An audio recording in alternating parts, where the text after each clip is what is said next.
আমি জানি না যারা ছেড়ে যায় তারা বিচ্ছেদের পর ভালোবাসে কিনা।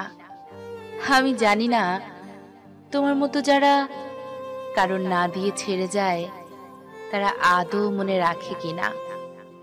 তবু আমার মতো সহস্র মানুষ যাদের ছেড়ে যাওয়া হয়, আমি জানি বিচ্ছেদের 40-50 দিন, 4-5 মাস এবং 1-1.5 বছর পরও তারা প্রাক্তনকে ও বলেই সম্বোধন করে।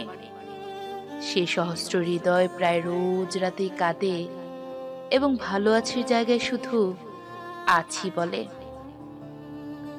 তাহলে আমার মধ্যে এমন কি ব্যতিক্রম আছে যে তাদের প্রেম না ফিরলেও তোমাকে ফিরতে হবে?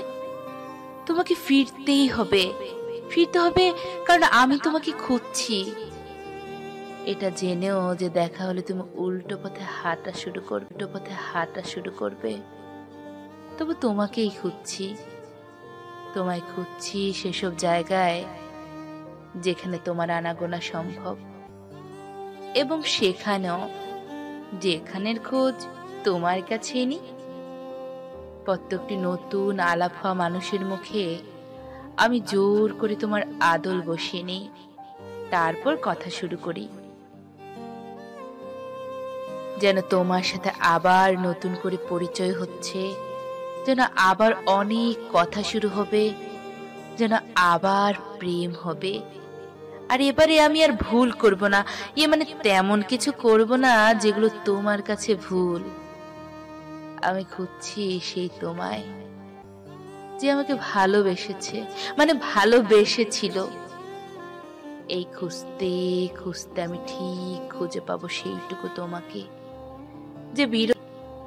যে বিরক্ত হয়েও হাত ছাড়বে না। বিচ্ছেদের পরেও যাদের প্রেম ফিরে আসে, আমি সে ভাগ্যবানটি হব। এই কঠিন বিচ্ছেদের পরেও আমি আবার প্রেম করব তোমারই সাথে। সেই তোমার সাথে যে ভালোবেসে লিখেছিল, তোমার মতো কেউ কখনো এত নিদারুণ ভালোবাসেনি। বিচ্ছেদটা তোমারই থাক, আমি চললুম প্রেম করতে। আজ থেকে শুরু হলো তোমার সাথে আমার একতরফা ভালোবাসা।